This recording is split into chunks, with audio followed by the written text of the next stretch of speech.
had the generator on most of the day because even though we have sunshine, our panels are not drawing enough wattage. Yeah, we're pulling in power, so it's possible that a charge controller broke. We're two hitchhikers. We met while hiking Mount Baldy with mutual friends, wasted no time, got engaged on a frozen alpine lake, got hitched, and have been adventuring together since. We're embarking on a new adventure of living big in a tiny home. Let's see how this goes. Adventure awaits.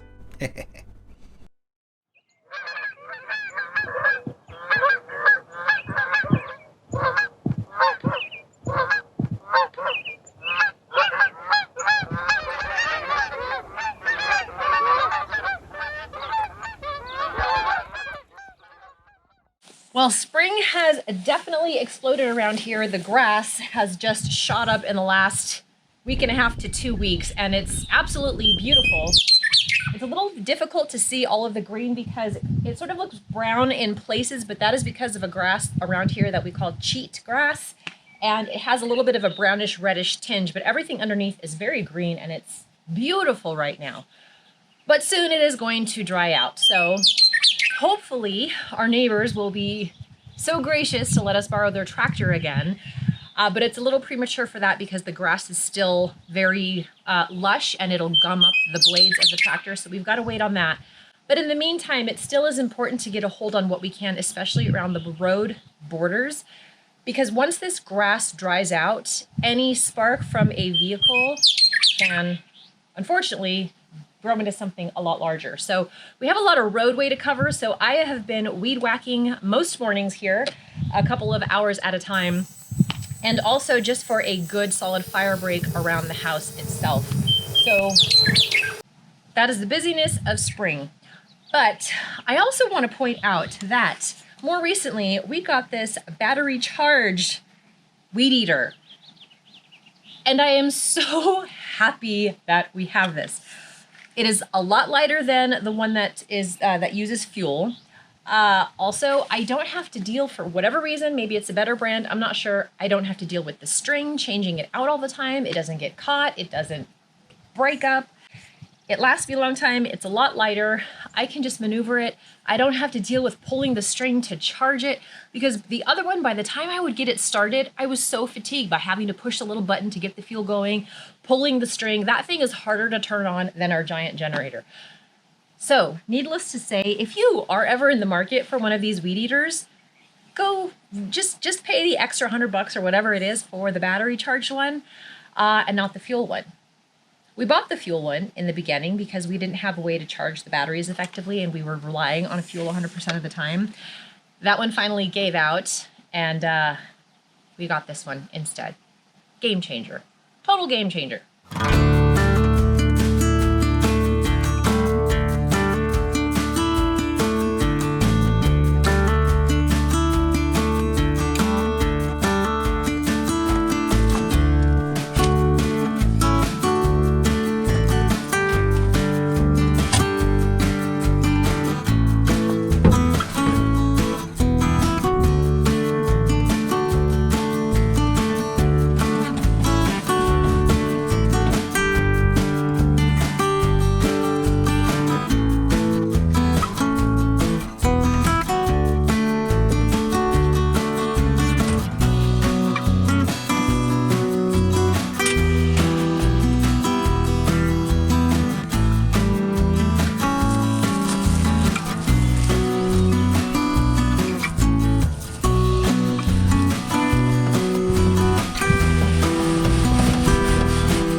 this early in the day? Yes. 4 o'clock. This is like midday for you. I know. I get to diagnose solar panels. So I had the generator on most of the day because even though we have sunshine, our panels are not drawing enough wattage. We're getting like 28 watts, which is not good. So Ruben came home early. He had me go through all the tests through FaceTime, and our battery system, everything seems okay. It looks like the problem is over at the panels. Nothing looks cracked, nothing looks disconnected, but we have the professional here now. We have 156 volts. Okay, so we're pulling in power. Yeah, we're pulling in power, so it's possible that a charge controller broke. Let's go find out.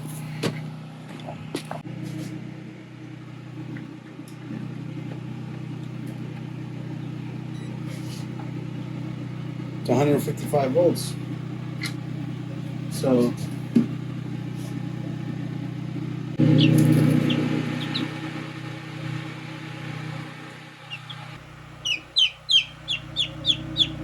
we're charging at 158 volts, but only at 0.2 amps. Somebody is not connected right. All right, we gotta test it with our tongue. No.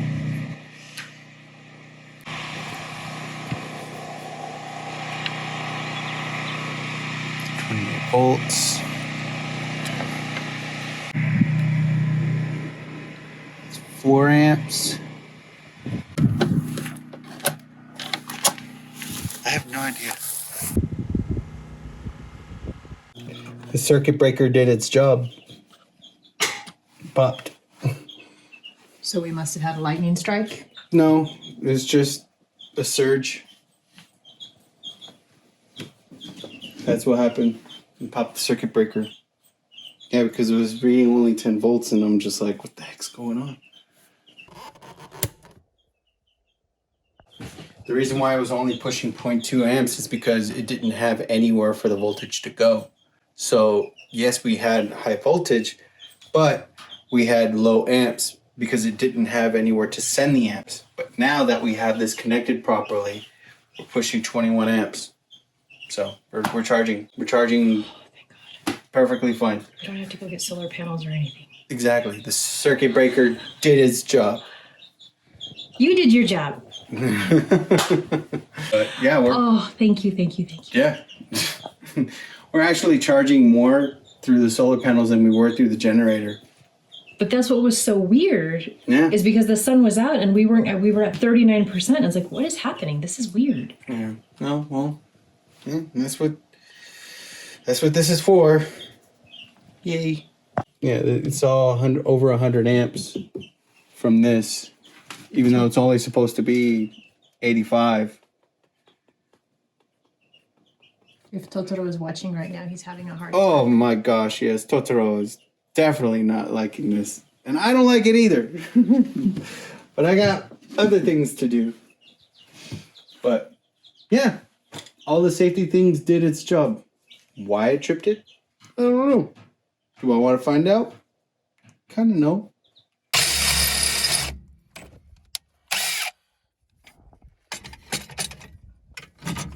It wrote the direction that you're supposed to do the cranking, okay? Up is up, down is down. Thank you for putting that there. It seems logical enough until I'm doing it. Ah, so much faster. Look at that. I know, it's actually moving. So what was the problem? Why did you have to replace it to begin with? Oh, the reason why is because my wife is a lot stronger than I thought. She was able to break the gears on this. Who, me? Yeah, I didn't know that you had the strength of 10 men. Don't get me angry. Oh, yeah, I ain't gonna get you angry. You don't want to feel my wrath.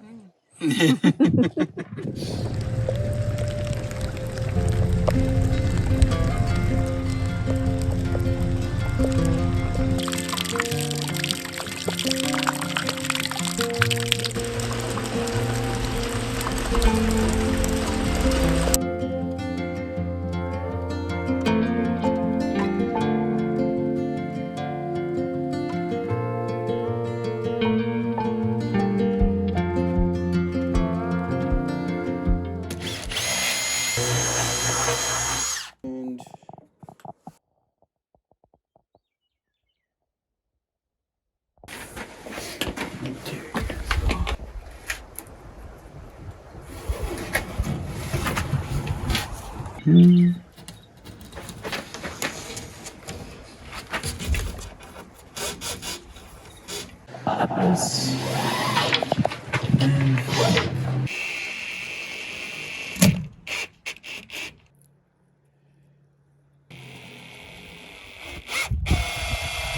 And that. It's gonna go right there. My idea is this is basically gonna be tied here. A hook here just to keep this out of the way. Boom. Out of the way. And then it's time to open. We do that. Lift. Hold. Pull. And then figure 8.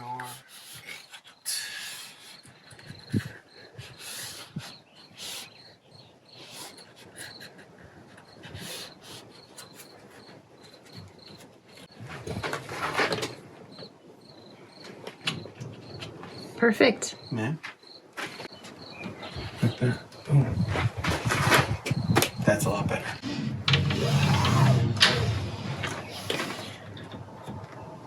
Okay. Cool.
All right, what I am doing this morning is kind of buttoning up the chicken coop a little bit. So, hello from the future. Unfortunately, the audio quality on that last take was terrible. So I am trying to do a little bit of a voiceover here. So what I was trying to say is we created these windows here on a couple sides of the coop. And of course we have the hardware cloth to prevent any critters from going inside. The reason we have windows is because ventilation is very important when it comes to having chickens in an enclosed coop. But when we made the cuts, we had a little bit of a gap here at the bottom. So I made these sort of, I don't know, wind breaks, I guess. I don't know what you call them, but the purpose is to be able to close these and have a little bit better enclosure for when we get those really bad cold windstorms during the winter time.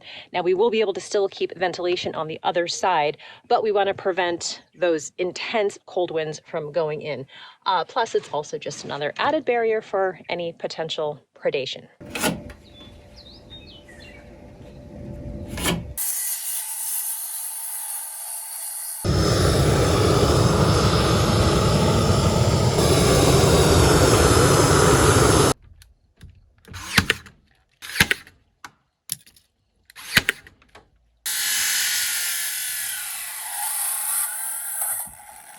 And we also have it here on the egg gathering site of the coop. I can open it.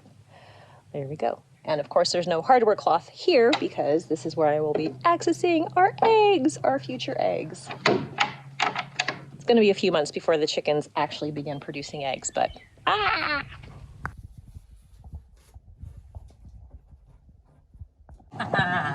well, we are on our way to the post office because we have some little chicks that have arrived.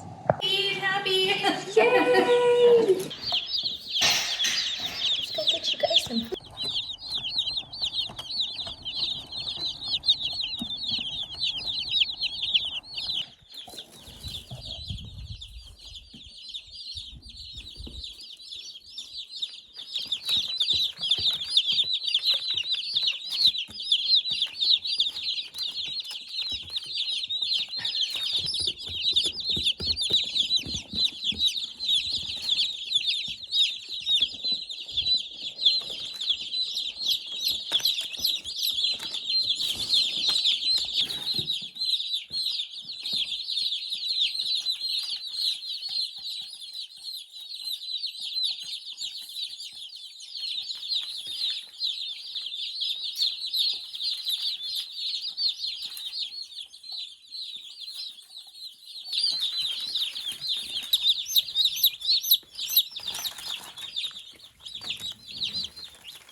Well, maybe we should tell people why we acquired 40 new chickens. We are now the parents of 46 chicks. Yes, 46 chicks. Well, I guess we'll just have to keep you all I know. in suspense until Honestly, next we don't know what we're doing. Seriously, it just happened, okay? We did a thing. We did a thing. We did a Just thing. like everything else. We did a thing. We did a thing.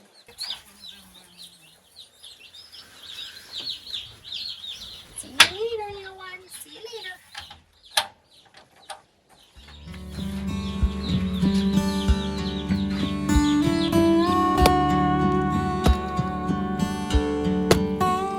Well, family, that wraps up this week's update. Check back next week to see what the heck we're going to be doing with these extra 40 chicks. Thanks for watching, and we'll see you next week.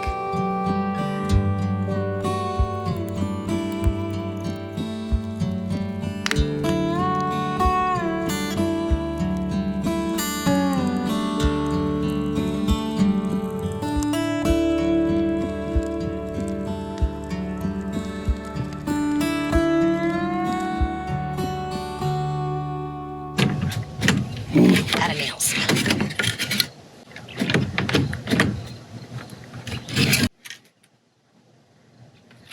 Battery.